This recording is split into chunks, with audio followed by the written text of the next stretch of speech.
Quero cumprimentá-los com a paz do Senhor, amém? Que o dia de nos alegrarmos, estarmos outra vez aqui. Vamos abrir nossas Bíblias, irmãos, sem perca de tempo.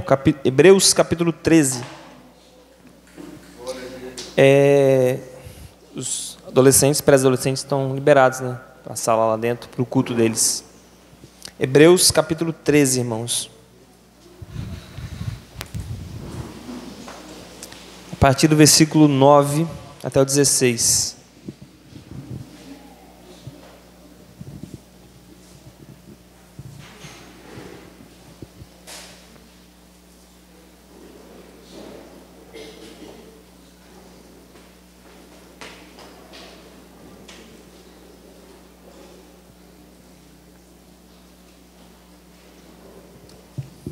Hebreus 13, versículo 9, isso aí.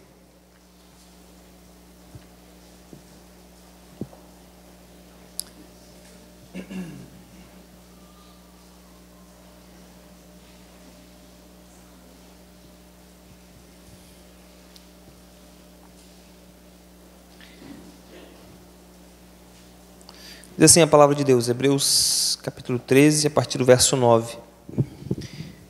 Não vos deixeis levar em redor por doutrinas várias e estranhas, porque bom é que o coração se fortifique com graça, e não com alimentos que de nada aproveitaram aos que a ele se entregaram.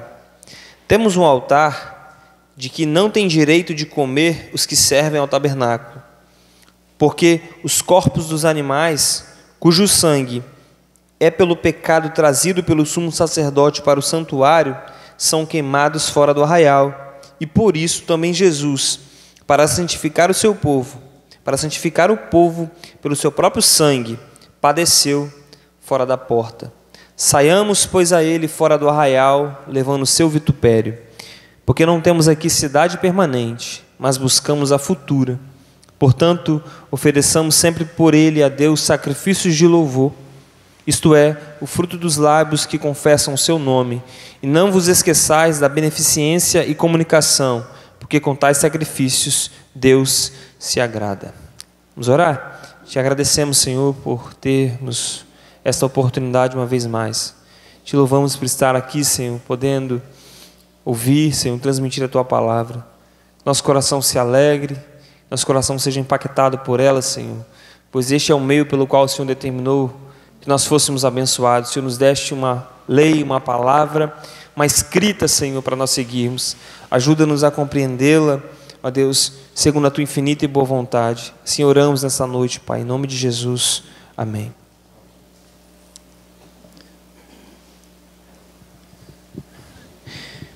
Irmãos, a carta aos Hebreus é uma carta muito bonita, né? Uma carta extremamente útil também para nosso entendimento quanto ao que é o Evangelho e como você vai fazer a ligação entre o Antigo e o Novo Testamento. Se você quer compreender os significados do Antigo Testamento para o Novo Testamento, você deve às vezes olhar para a Bíblia e ver paralelos aparentemente estranhos e sem conexão, como você vê no Antigo Testamento, leis acontecendo, sacrifícios ordenados por Deus, muitos mandamentos que aparentemente não fazem conexão com o Novo Testamento. Se você quer compreender essa conexão, você deve ler a carta aos Hebreus. O autor da carta, como muitos concordam que é Paulo,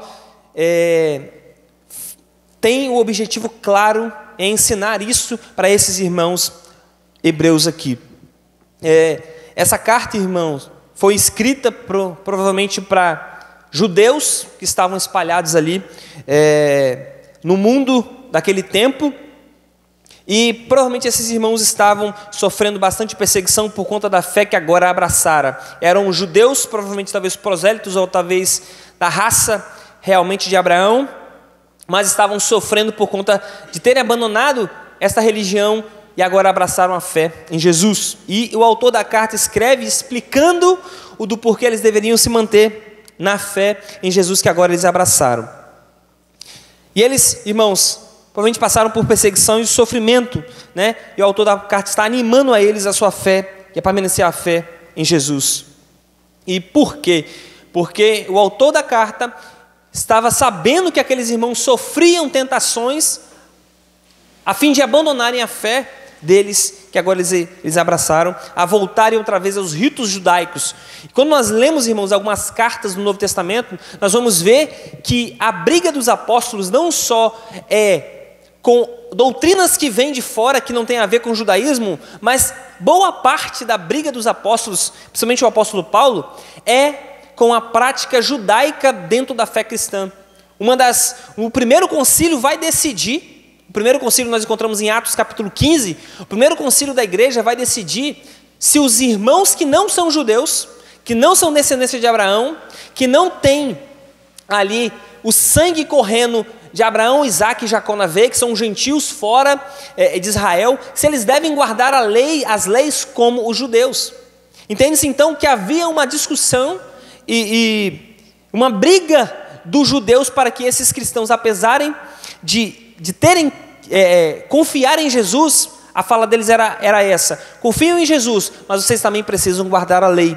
E os autores do Novo Testamento tendem a ir nesta linha, defender que eles não precisavam de guardar a lei do Antigo Testamento para permanecer na fé em Jesus. Então a intenção da epístola está bem evidente, irmãos. Ela foi escrita para informar a mente dos hebreus e confirmar fortemente o juízo deles da excelência, irmãos, transcendente do Evangelho acima da lei. Agora havia um novo testamento acontecendo. Agora foi dada a vocês uma nova lei, que é a lei por meio de Cristo. E essa lei, o Evangelho, ele é superior à antiga lei. Com esse fim, o apóstolo aqui fala muito da excelência do autor do Evangelho, o glorioso Jesus, cuja honra, irmãos, ele promove e a quem ele prefere com justiça a todos os outros, que ele vai citar na carta, mostrando que ele é tudo em todos esses homens, como o próprio evangelista Sérgio pregou, né? Capítulo 12, que ele vai falar sobre as grandes testemunhas, ou uma grande nuvem de testemunhas, que era um exemplo para os fiéis, mas a intenção do autor da carta é magnificar o nome de Jesus em toda ela. Tendo, irmãos, tratado de Cristo em grande parte da epístola. Nós lemos, se os irmãos se proporem a ler a carta aos Hebreus, você vai ver que o autor está tentando sempre fazer um paralelo entre o Antigo Testamento e Cristo, e como Cristo é manifestado no Antigo Testamento.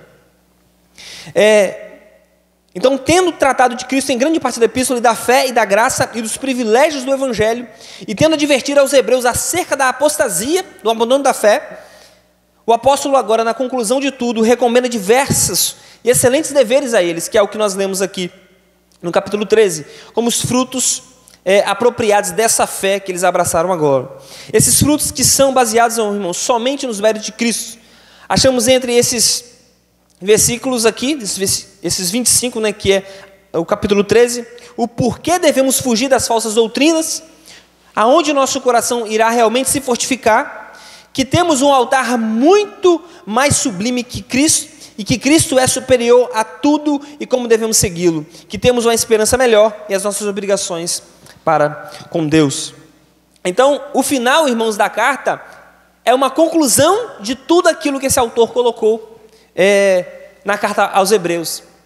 No início ele vai dizer, irmãos, que Jesus é superior a Moisés, que Jesus é superior à lei, que Jesus é superior aos anjos, porque quando nós vemos lá em Deuteronômio, você vê que foi os anjos que, Deuteronômio 32, fala que os anjos deram a lei a Moisés, apesar que Moisés não cita isso no Êxodo, mas Deuteronômio comenta isso, porque é como se o evangelho viesse da parte dos anjos, e Cristo é superior aos anjos, Cristo é superior a todos os homens do Antigo Testamento, e ele também é a demonstração do que acontecia no Antigo Testamento.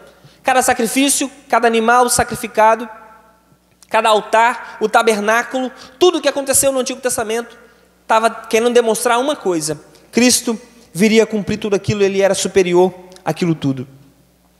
Agora, irmãos, nós vemos a partir do versículo 9, a qual nós lemos aí, que entrou para esses irmãos, várias doutrinas estranhas e diversas que entraram a fazer com que esses irmãos abandonassem a fé que agora eles abraçaram. Aí nós vamos ver o versículo 9.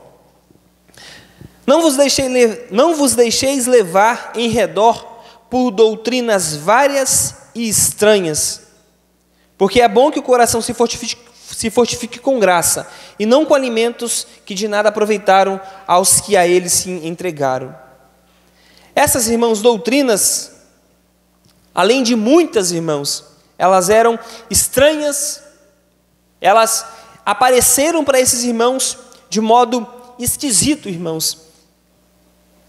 E ela não é só, irmãos, estranha no sentido de quando eles observaram essa doutrina, eles terem uma certa aversão a ela, no sentido estranho como nós conhecemos hoje. Quando você vê uma coisa estranha na rua, você causa um certo desconforto. Mas não é exatamente isso que o autor está querendo colocar aqui. O estranho aqui é a ideia de ser estrangeiro. É como se o evangelho fosse um país e estivesse adentrando pessoas aqui dentro com modos e jeitos diferentes, né? Se vem uma pessoa de outro país morar no seu bairro, logo nós identificamos, aquela pessoa não é daqui. Se vem uma pessoa que tem uma língua diferente, um modo de se vestir diferente, logo nós identificamos, essa pessoa é um estrangeiro. E aqui é esse o sentido que o autor está querendo dar para essas doutrinas estranhas que aparecem. Elas são, irmãos, estranhas ao que esses irmãos aprenderam. Elas eram diferentes daquilo que os apóstolos haviam ensinado para eles. Nós vamos observar também que não só estranhas, irmãos, elas eram variadas. Haviam várias doutrinas acontecendo e atacando esses irmãos para abalar a fé deles. Como já comentei, a disputa, irmãos, dos apóstolos era: vocês não precisam voltar a guardar a lei do Antigo Testamento outra vez. Vocês não precisam abraçar a Cristo e também se circuncidar. Paulo fala isso em Gálatas. Vocês não precisam abraçar a Jesus e a fé nele e outra vez guardar o sábado, sacrificar animais, comer em certos tipos de alimentos e outros não, guardar em certas festas e outras não. Eram, irmãos, doutrinas estranhas com as quais a igreja cristã não estava familiarizada, estranhas ao evangelho. Eram, irmãos, de natureza perturbadora e confusa. Ele fala, porque é bom que o coração se fortifique com graça. Observe isso, irmãos. Essas doutrinas estranhas, essas doutrinas perturbadoras, elas não traziam paz ao coração. Elas não fortificavam uma pessoa. Ele vai falar no final aqui que aqueles que fazem isso, que absorvem, cumprem essas doutrinas, no final ele fala no versículo 9, e não com alimentos que de nada aproveitaram aos que a eles se entregaram. Aqueles que se entregaram a essas doutrinas falsas, estranhas e variadas, não foi de proveito nenhum. Elas não fortaleciam o coração. Elas eram totalmente contrárias, irmãos, àquela graça de Deus que firma e estabelece o coração, que é uma coisa excelente. Aqui, irmãos, nós podemos pensar sobre muitas doutrinas que têm chegado na igreja atual. Por exemplo, uma delas que é o mais comum atacado, é que a nossa salvação se dá por meio das nossas obras. Que ao nós fazermos e cumprirmos certos ritos e cumprirmos certos mandamentos, nós iremos ser salvos. Quando a Bíblia, irmãos, coloca de forma muito clara, inequívoca, de que a salvação se dá por meio da fé somente, por meio da graça de Deus. O autor coloca aqui, porque é bom que o coração se fortifique com a graça. E graça, irmãos, é o contrário de uma obra feita pelas mãos dos homens. Graça é aquilo que nós recebemos de Deus, de forma que as nossas mãos não podem fazer nada. Por isso, irmãos, a salvação muitas das vezes é rejeitada pelos homens. Por que é rejeitada? Porque os homens, nós queremos fazer alguma coisa. Nossa, Deus vai me aceitar porque eu orei mais, porque eu jejuei mais. Por que que o povo, irmãos, muçulmano são tão extremos? Porque eles pensam que a salvação deles é por meio das obras dele. eles são extremamente afiados no Alcorão, muito mais do que os cristãos.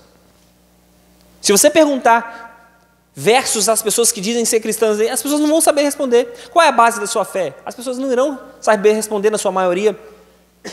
Mas pergunta para um muçulmano, ele vai responder de forma clara, ele vai cumprir as orações nos horários certos. Eles pensam, irmãos, que a salvação é dada por meio das obras. Como nós olhamos, irmãos, essas doutrinas, elas são contrárias ao Evangelho, elas são estranhas. Elas não se alinham com o que Cristo fez por nós. Isso não é do Evangelho. Nós temos, irmãos, que ter maturidade e conhecimento da palavra de Deus ao ponto de identificarmos uma doutrina estranha. Olharmos assim, opa, isso aqui não é de Deus não. Principalmente no nosso tempo. Porque hoje nós temos um variado mundo de informação. Você vai na internet agora, no celular, e você vai ver milhares de pregadores na língua que você quiser, do texto que você quiser na Bíblia. E aí, esse texto estará certo? A pregação estará correta, o ensino estará correto? Nós temos que observar o corpo de doutrina, irmãos, a qual nós pertencemos. Cremos que Jesus é Deus, que veio encarnado, que se tornou carne realmente, que nasceu da Virgem Maria. Cremos em um Deus trino, Deus Pai, Deus Filho e Deus Espírito Santo, que os três são um. Cremos que Jesus morreu e ressuscitou ao terceiro dia. Cremos que Ele vai vir buscar o seu povo um dia e cumprir a sua promessa de nos levar ao céu. Essa, irmãos, é a base daquilo que nós conhecemos como Evangelho. Qualquer doutrina que passar disso, irmãos, ela é estranha ao que Cristo fez. Ela é estranha ao que os apóstolos ensinaram. Ela é estranha ao que há 2000 anos, irmãos, se tem pregado como Evangelho. Nós temos que pensar, irmãos, que essas doutrinas aí, elas não funcionam. O autor coloca, porque é bom que o coração se fortifique com graça, porque aqueles que se apegaram a esses alimentos que nada se aproveitam, aos que eles se entregaram. Não há aproveito nenhum, irmãos, a essas doutrinas. Conta-se que Martinho Lutero, irmãos, se trancava na cela dele como lá no seu mosteiro e se chicoteava e passava vários dias sem comer, sem beber, muitas das vezes. Diz que ele desmaiava dentro da cela dele. E ao desmaiar, os outros monges arrombavam a cela dele e entravam lá para salvar, para ajudar ele. E sabe por que Martinho Lutero fazia isso? Para se salvar. Ele queria perdão dos seus pecados. A salvação de Martinho Lutero até aquele momento ainda se baseava naquilo que ele podia fazer.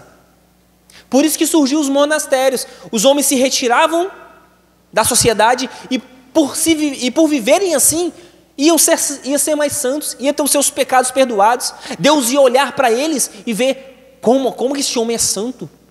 Isso é estranho ao Evangelho. E aí nós vamos ver no nosso mundo evangélico hoje, os homens estão dizendo, não, você é uma pessoa muito boa, você é bom, Deus observa você e vê que você é igual a Jesus. Olha só, irmãos, o que nós estamos escutando hoje em dia, nós somos comparados a deuses, pregadores, infelizmente, do meio assembleano, mas completamente distorcido daquilo que a Assembleia de Deus pregou, ensinou, mas infelizmente aparece no nosso meio também, mas também nas outras denominações aparece também. O ensino deste homem, irmãos, é que nós somos deuses. E usando textos bíblicos, irmãos, isso é contrário ao Evangelho. Quando nós lemos a palavra de Deus, nós vemos que nós somos pecadores, distantes de Deus. Deus nos ama não porque nós somos bons, Deus nos ama porque Ele é misericordioso, porque Ele olha para o nosso estado, porque Ele lembra que nós somos pó, Ele lembra que nós somos pecadores. Jesus olhou para a multidão e viu e chorou, porque eles não tinham pastores, que era um rebanho sem pastores. Ele olha para Lázaro morto e chora, Ele lamenta a perdição do homem, mas não porque o homem é bom em si. Essas doutrinas que aparecem hoje, irmãos, são doutrinas estranhas ao Evangelho.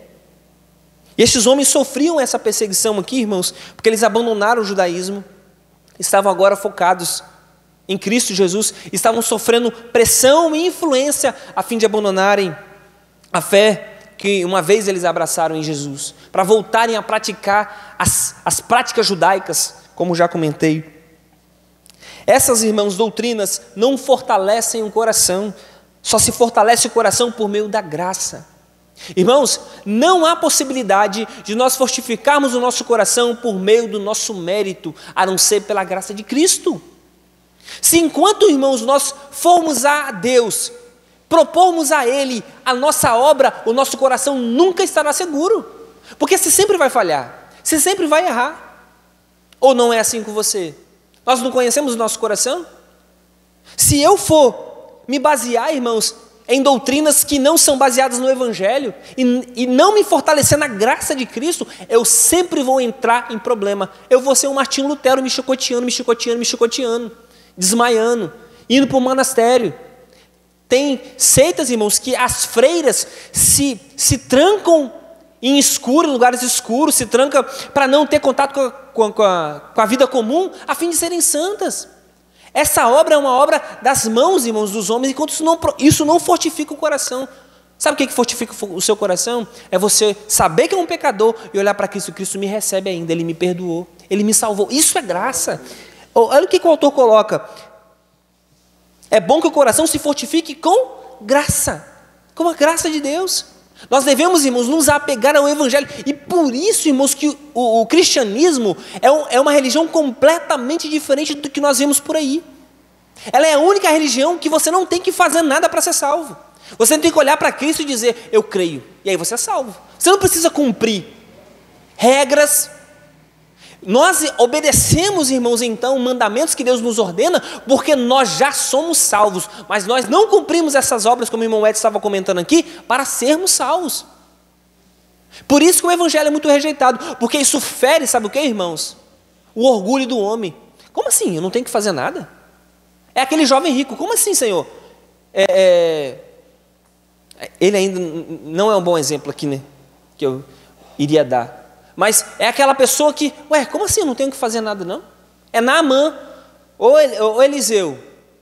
Eu quero fazer uma coisa melhor, mergulhar no rio. Eu, um homem poderoso, eu tenho dinheiro para te dar, eu faço o que eu quiser. Quanto você quer? Eliseu, não quero nada, se você quiser mergulhar, mergulhe. Aí o criado dele fala assim, senhor, se o senhor não pudesse fazer uma coisa difícil, você não faria? Por que você não mergulha 7 vezes? Ele foi, mergulhou e saiu curado. É a quebra do nosso orgulho. Deus, irmãos, quer que nós nos ajoelhemos e reconhecemos a sua soberania. Então, irmãos, doutrinas estranhas tendem a nos levar a cumprimento das coisas para sermos salvos, enquanto a graça nos leva para Cristo. Observar a nossa decadência, a nossa pequenez, o quanto nós necessitamos dele, e assim nosso coração será fortificado. Meu Deus, Deus me recepcionou. Seu coração se alegra. Nossa, Deus me aceita mesmo sendo pecador. Ele me perdoa mesmo sendo falho. Eu sou aceito por Ele mesmo nas minhas fraquezas. Isso fortalece o coração. Mas vai você tentar ser salvo pelas suas próprias mãos. Você vai se bater cabeça a vida toda, irmãos. Seu coração nunca estará em paz verdadeiramente. Então por isso que Lutero depois, ele vai ficar em paz e vai ver, né, que o justo viverá pela fé. Ele leu esse texto e ele creu. E aí nós conhecemos a história, né? A reforma aconteceu, nós estamos aqui por conta da obra que Deus também fez na vida dele. Agora, irmãos, nós vemos aí que o autor coloca que não com alimentos, né? Ele está tratando dos alimentos aqui que os judeus na época faziam os seus rituais, e aí vai para o versículo 10. Ele fala, temos um altar de que não tem direito de comer os que servem ao tabernáculo. Ele vai fazer, irmãos, um paralelo de que o cristianismo, então, tem um altar diferente desses que as pessoas se apegam, desses que o judaísmo se apega. Os judeus tinham em prática, irmãos, em comer os sacrifícios que estavam lá, os pães da propiciação.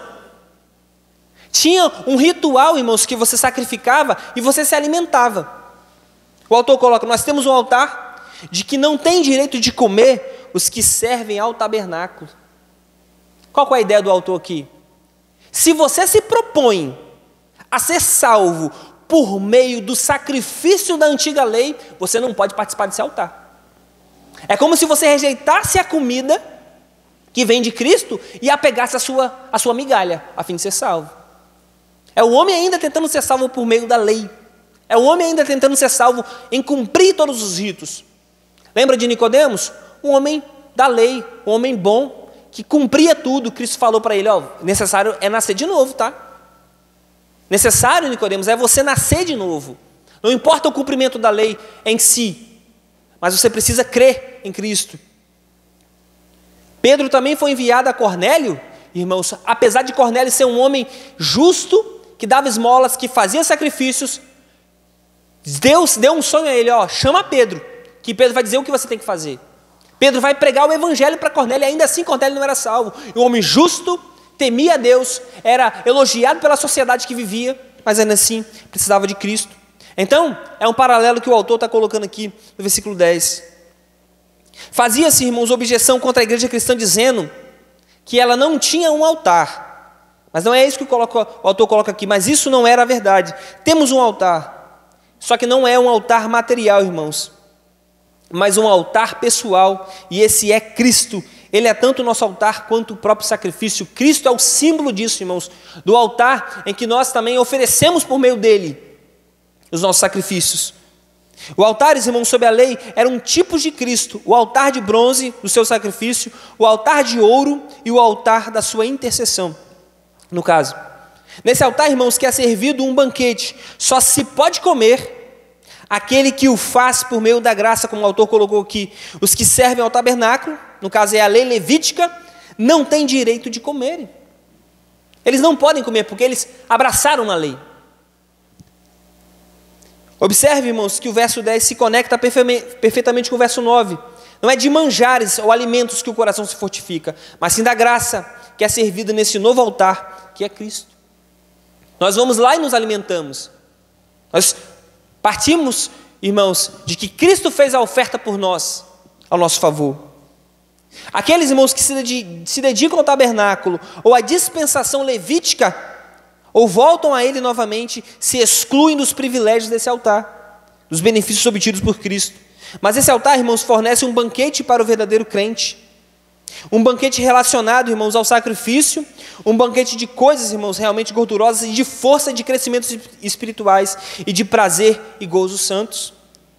Jesus disse, irmãos, que devemos comer da sua carne e beber do seu sangue. Ele é o pão da vida, ele é a água que jorra para a vida eterna. Porque Cristo, irmãos, é a nossa Páscoa e foi sacrificada por nós. Isso nós veremos aqui daqui a pouco, que é a ceia do Senhor. Então, irmãos, nós vemos que ao tentarmos nos alimentar dos sacrifícios da antiga lei e cumprirmos ela, é isso que o autor está colocando aqui. Nós iremos excluir Cristo do jogo, vamos colocar assim. E aí, irmãos, nós vemos que o autor continua colocando, porque o versículo 11, porque os corpos dos animais, cujo sangue é pelo pecado trazido pelo sumo sacerdote para o santuário, são queimados fora do arraial. Nós vemos aqui, irmãos, os tipos de Cristo que era demonstrado no Antigo Testamento. Sob a lei judaica, irmãos, nenhuma parte da oferta pelo pecado podia ser comida, mas tudo devia ser queimado fora do acampamento, enquanto habitavam em tabernáculos e fora dos portões, quando moravam em cidades. O que sobrava, irmãos, era levado para fora do arraial e queimado fora do arraial no Antigo Testamento. E aqui nós vemos o autor colocando, irmãos, Cristo dessa mesma maneira, que ele vai dizer no versículo 12.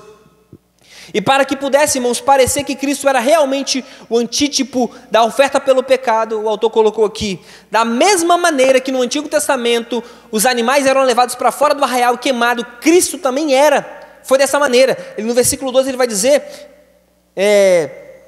que Cristo também padeceu fora da cidade, assim como era o Antigo Testamento. Por isso que o autor está aqui o tempo todo, irmãos, colocando que Cristo é superior à lei do Antigo Testamento. E como tal, irmãos, ele pudesse santificar e purificar o seu povo com o seu próprio sangue, ele se conformou com o tipo ao sofrer fora dos portões. Qual que é a ideia do autor aqui, irmãos? Assim como no Antigo Testamento, os sacrifícios, irmãos, dos animais podiam santificar aqueles homens, e eles confessavam os pecados sobre os animais, e havia um sacrifício dos animais, então aquele povo era absolvido. Cristo também, ele morre fora do arraial, a fim de simbolizar que também Cristo levou os nossos pecados. O que o autor está colocando aqui, irmãos, é que Cristo já resolveu todas as coisas.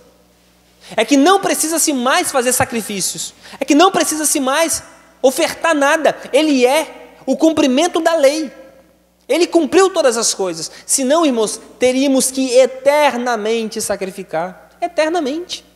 Deus, irmãos, perdoou o povo do Antigo Testamento não porque eles sacrificavam animais. Que nós poderíamos cair nesse erro. Mas então como que Abraão, como que os homens do Antigo Testamento foram salvos então, se eles só sacrificavam animais?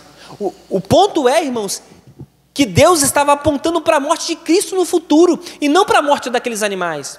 No entanto, o autor da carta, João, fala em Apocalipse, como já comentei aqui algumas vezes, que Cristo é o Cordeiro de Deus que foi morto antes da fundação do mundo. No plano de Deus, Cristo já havia morrido antes de tudo ser criado. Então a base da salvação do povo do Antigo Testamento também é a própria morte de Cristo. Na verdade, isso aqui, o que o autor está colocando é um exemplo do que Cristo é. Assim como aquele povo simbolizou que eles foram perdoados, Jesus também morreu fora do arraial. Isso também, irmãos, demonstra uma notável humilhação de Cristo, como se ele não tivesse sido apropriado para a sociedade sagrada e nem para a civil. Aquele animal, irmãos, no Antigo Testamento, era colocado a mão sobre ele e confessado o pecado do povo.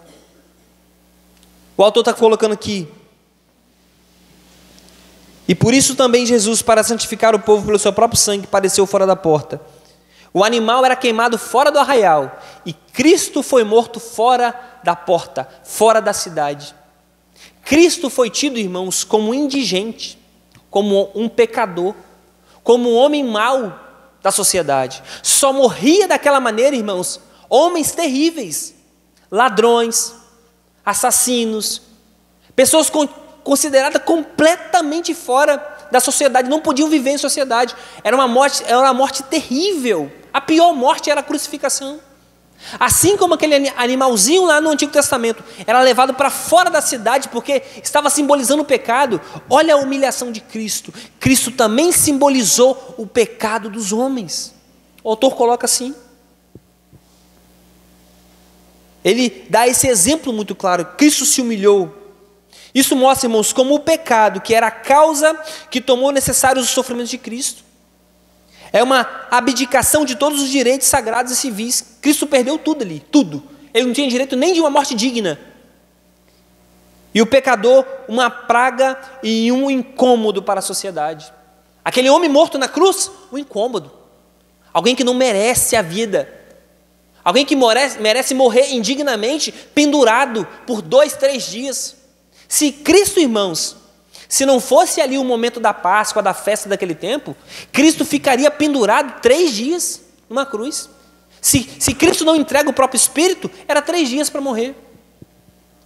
Aqueles homens, os 2 ladrões, foram quebradas as pernas porque os judeus pediram, porque estava chegando próximo à Páscoa deles, para não bater no mesmo dia.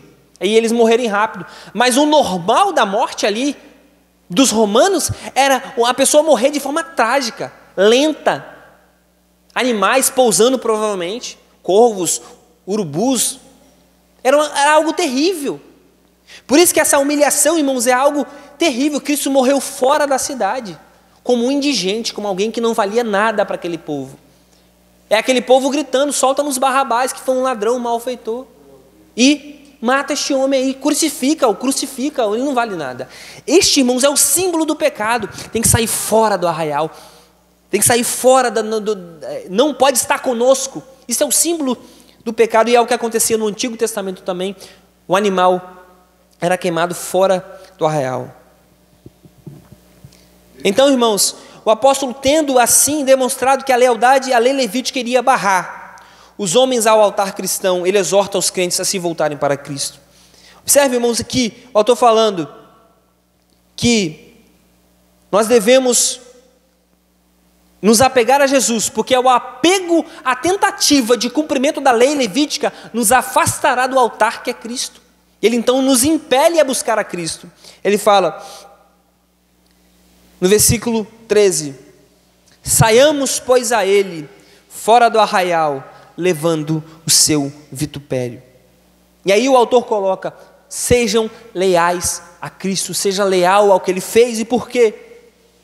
Se doutrinas estranhas e manjares, que não servem para nada, como nós vimos no versículo 9, e se servimos a lei levítica, nos barra ao altar, como nós vimos no versículo 10, o apóstolo nos chama a irmos onde encontramos a alegria verdadeira e um banquete farto. Saímos, pois, a ele fora do arraial.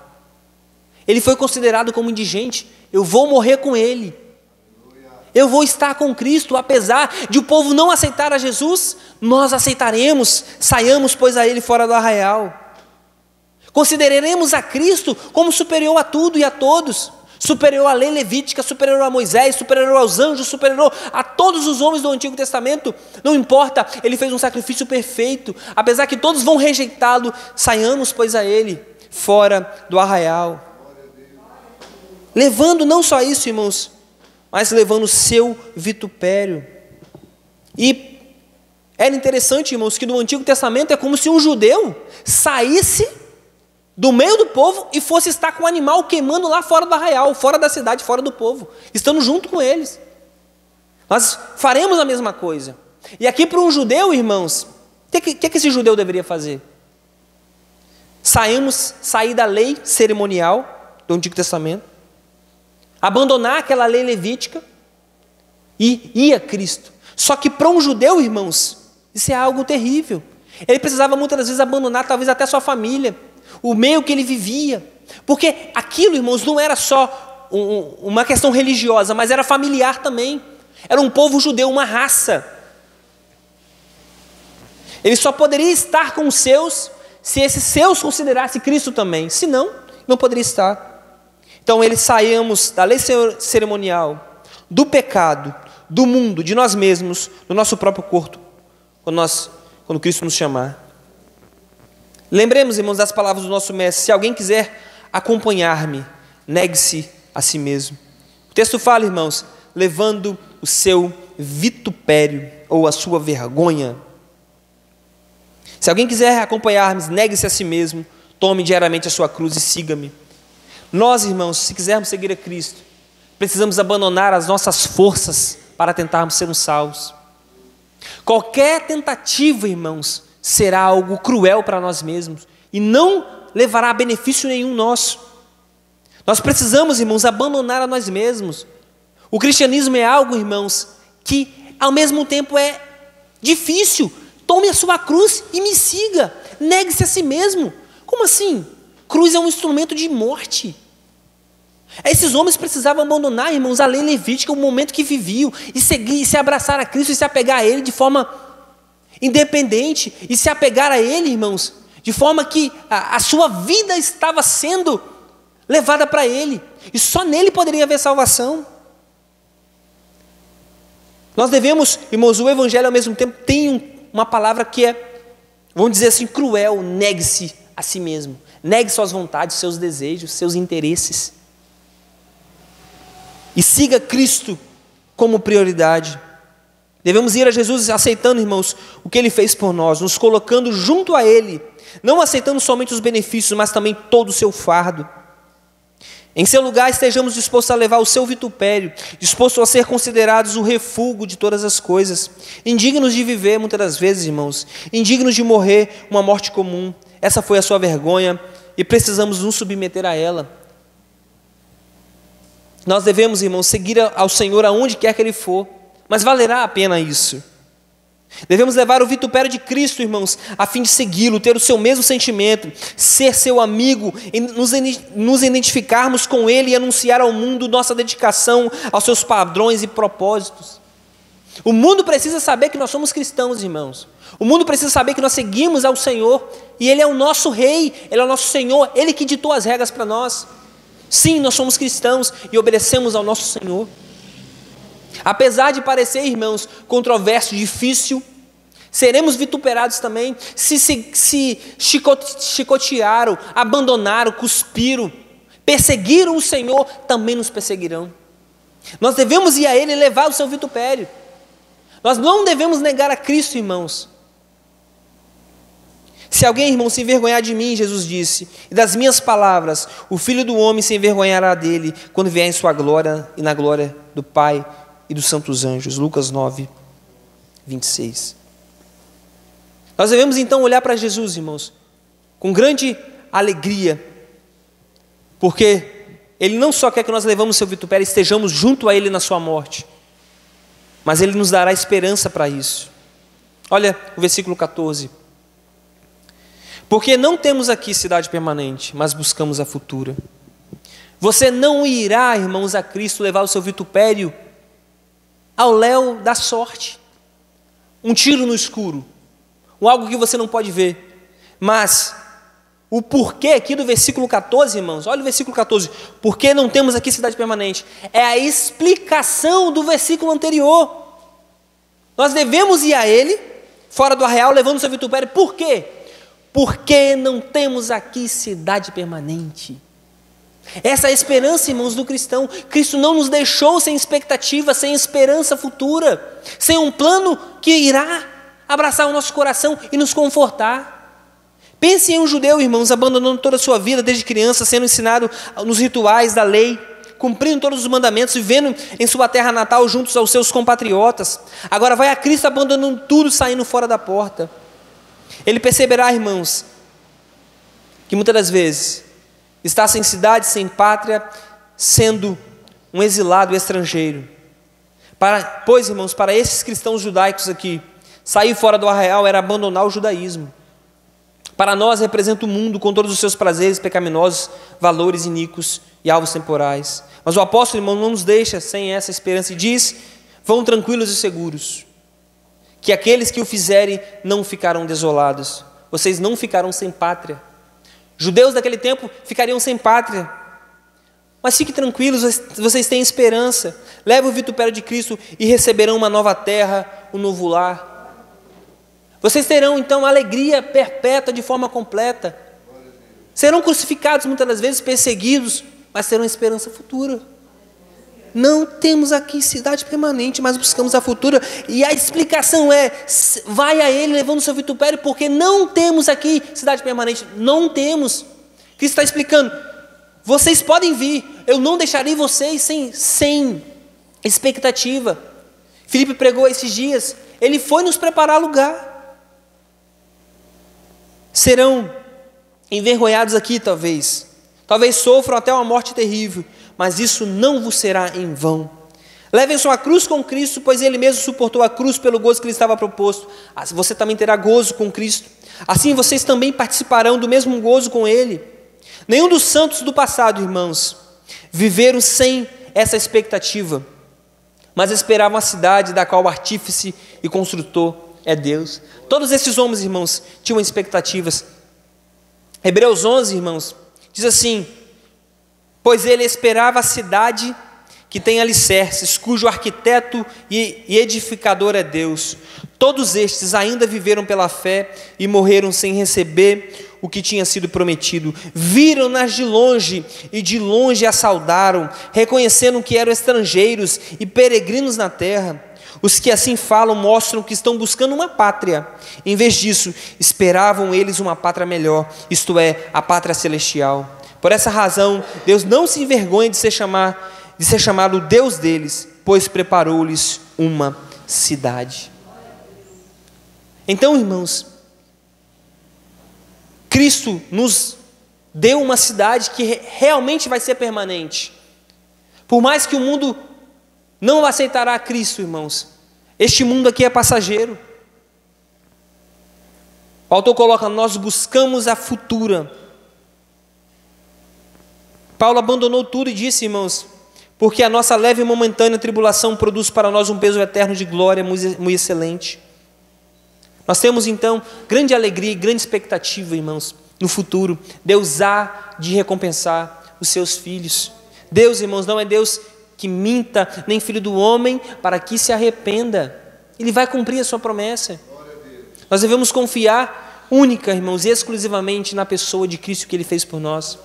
Por mais que seja difícil muitas das vezes ir a Cristo, por mais que seja difícil manter a nossa caminhada, por mais que os embates nos venham, por mais que ao carregar o vitupério de Cristo e a sua cruz, soframos, mas ainda assim, irmãos, valerá a pena. Esses irmãos aqui estavam sofrendo perseguição dos seus próprios compatriotas, judeus, provavelmente familiares. Abandona. Como assim? Você não vai se circuncidar? Você não vai guardar as festas? Você não vai cumprir a lei judaica? Falou, não preciso mais disso. Cristo cumpriu tudo. Mas como assim? Que Cristo você está falando? Aquele que morreu fora do arraial? Que considerado um indigente, um pecador, que não valeu nada para a sociedade? Sim, este homem eu vou seguir. Este eu vou seguir. Isso é um vitupério, mas valerá a pena. Ele nos prometeu uma vida eterna. E assim estaremos com Ele. Não temos aqui cidade permanente, mas esperamos a futura, irmãos. Então, o autor coloca, irmãos, por conta disso, ele fala, portanto, oferecemos, e aí o versículo 15, ofereçamos sempre por ele a Deus sacrifício de louvor, que é, isto é, o fruto dos lábios que confessam o seu nome. E não vos esqueçais da beneficência e comunicação, porque com tais sacrifícios Deus se agrada. Então, irmãos, com tudo isso, o que é que nós devemos fazer? Como nós devemos nos portar?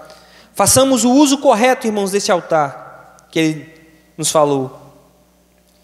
Que não somente participemos dos seus privilégios, mas cumpramos as obrigações do altar como aqueles a quem Cristo fez sacerdotes. Para servir no seu altar, levemos os nossos sacrifícios a esse altar e a esse nosso sumo sacerdote e os ofereçamos por meio dele. Pois ele, irmão, nos constituiu reino e sacerdotes para servir a Deus e Pai, como está em Apocalipse 1:6. Agora, quais são os sacrifícios que devemos levar e oferecer nesse altar, como o autor colocou aqui, no versículo 15? Nenhum sacrifício expiatório. Nenhum sacrifício expiatório. Não há necessidade mais dele. Cristo já fez isso. Mas sim, sacrifícios de reconhecimento, irmãos, da sua grandeza. O sacrifício de louvor a Deus, que devemos oferecer a Deus continuamente. Nisso estão incluídas, irmãos, todas as orações e adoração. Seja dos seus lábios, irmãos, a adoração ao Senhor.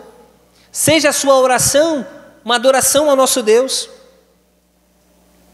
Nisso estão incluídas todas, irmãos, elas. E também ações de graça. Isto é, o fruto dos lábios que confessam o seu nome. Temos de anunciar, irmãos, louvores a Deus, de lábios sinceros. Isso precisa ser somente a Deus, não a anjos, nem a santos, nem a qualquer outra criatura, mas a confiança plena em Jesus. Mas somente ao nome de Deus, e precisa ser por meio de Cristo, em dependência dos seus méritos e suficiência de sua intercessão. O versículo 15 fala, portanto, ofereçamos sempre por ele a Deus sacrifício de louvor.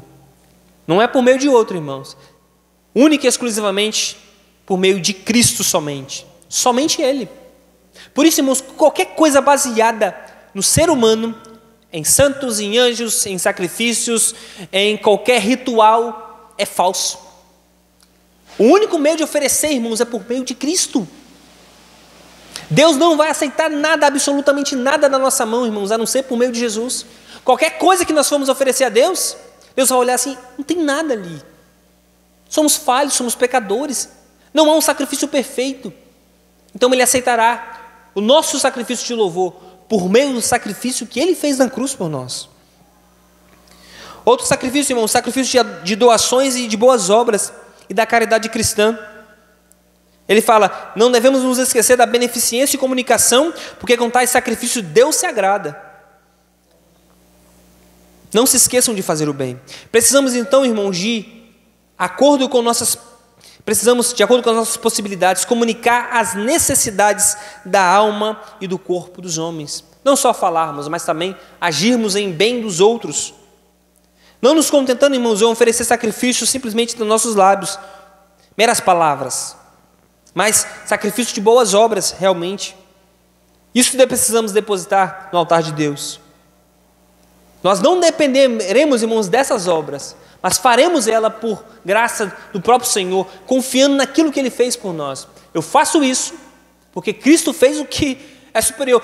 Essa obra aqui não é aceita, a não ser que eu confie na obra dEle. Deus vai olhar assim, eu sei que a sua obra não pode ser aceita, mas eu a considero, porque eu considero a de Cristo aceita.